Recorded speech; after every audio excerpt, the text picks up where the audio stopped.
Galing. Sa papalakahan ko. Bata pa talaga ang hihingal. Kami kanina, hingal na hingal lang.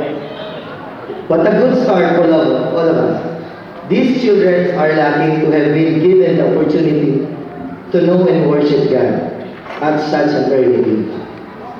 So let us continuously encourage them, the youth, to involve themselves in church activities where they are able to offer their talents to God as their way of worship. That is true, Jingle. Correct na correct ka dyan. And we should always remember our Creator in the days of our youth, while we still have the opportunity, while we still have the strength, and we still have the time. So as we lift up our voices to Him, let us always take the chance to thank Him for His goodness and love.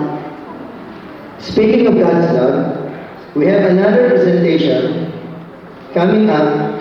It's a song number from Chin Chin Razak entitled Take My Life and Let It Be.